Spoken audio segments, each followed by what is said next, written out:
भारतीय जीवन बीमा निगम यानी कि LIC भारत की सबसे बड़ी बीमा कंपनियों में से एक है।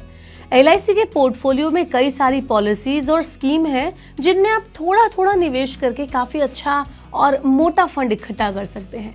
इसी के साथ साथ LIC के पास ऐसी स्कीम भी मौजूद है जिसमें आप अपने बच्चों के नाम पर निवेश करके उनके फ्यूचर को सिक्योर कर सकते हैं। तो इस वीडियो में मैं आपको LIC की एक ऐसी स्कीम के बारे में बताऊंगी जिसमें आप अपनी बेटी के लिए निवेश कर सकते हैं और उनके भविष्य को सुरक्षित बना सकते हैं। तो चलिए इस वीडियो में मैं आपको बताती हूँ कि ऐसी कौन सी स्कीम है जो आपकी बेटी के भविष्य को सिक्योर करेगी, वो भी एक बहुत ही कम निवेश अमाउंट के साथ। Hello and welcome to money 9, मैं हूँ मीनू शर्मा।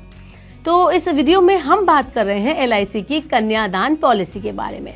LIC की पॉलिसी बहुत ही खास है। इस पॉलिसी में आप अपनी बेटी के फ्यूचर के लिए काफी अच्छा फंड इकट्ठा कर सकते हैं। LIC की कन्यादान पॉलिसी में आप थोड़ा थोड़ा निवेश अगर करेंगे तो अपनी बेटी के लिए काफी अच्छा फंड आप इकट्ठा कर पाएंगे। इस स्कीम का मैच्योरिटी पीरियड 13 से 25 साल तक का है। इस स्कीम में आप केवल रोजाना 121 रुपए बचाकर अपना निवेश शुरू कर सकते हैं, यानी हर महीने 3600 रुपए से आप निवेश शुरू कर सकते हैं।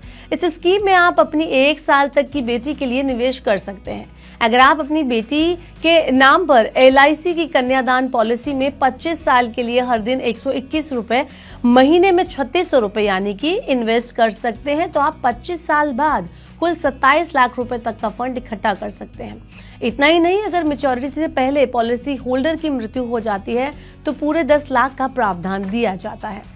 आपको बता दें कि इसके अंदर इतना ही बेनिफिट नहीं है, टैक्स सेविंग का बेनिफिट भी है।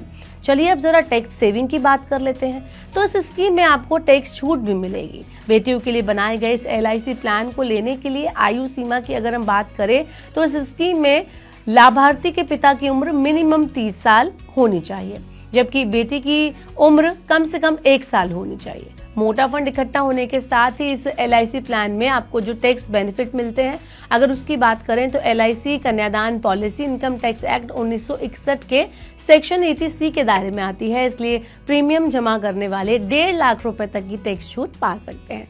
इतना ही नहीं, अगर पॉलिसी होल्डर के साथ मैच्योरिटी अवधि से पहले कोई अनहोनी हो जाती है या असमय मृत्यु हो जाती है तो ऐसी सिचुएशन में परिवार के सदस्यों को 10 लाख रुपए तक देने का प्रावधान है और परिवार के सदस्यों को प्रीमियम का भुगतान भी नहीं करना होता। ये बड़ी बात है कि आपको प्रीमियम का भुगतान नहीं करना होगा और आपको 10 लाख रुपए दिए जाएंगे। पॉलिसी की अगर मैच्योरिटी की हम बात करें तो मैच्योरिटी पीरियड पूरा होने पर नॉमिनी को पूरे 27 लाख रुपए दे दिए जाएंगे। LIC की कन्यादान पॉलिसी को लेने के लिए आपको अपना आधार कार्ड और अन्य कोई आइडेंटिटी प्रूफ सबमिट करना होता है। इनकम सबमिट होता है, इनकम सर्टिफिकेट जो होता है वो रेजिडेंशियल प्रूफ होता है, उसको भी आपको सबमिट करना होता है। इसके अलावा पासपोर्ट साइज फोटो, बेटी का बर्थ सर्टिफिकेट आपको देना होता है। आप इतने डॉक्यूमेंट्स को सबमिट करवा कर LIC के किसी दफ्तर में जाकर या फिर LIC एजेंट को कॉल करके उनकी हेल्पलाइन नंबर पर कांटेक्ट करके आप इस स्कीम के बारे में पता कर सकते हैं और यहाँ पर अपना अकाउंट खुलवा सकते हैं और इस स्कीम में निवेश शुरू कर सकते हैं। तो आपका क्या कहना है LIC की स्कीम के बारे में, आप हमें कमेंट बॉक्स में बताएं। अगर आप इसके अलावा और किसी स्कीम को जानते हैं जो आपको बेहतर लगती है इस स्कीम से, तो आप वो भी कमेंट बॉक्स में हमारे साथ शेयर कर सकते हैं।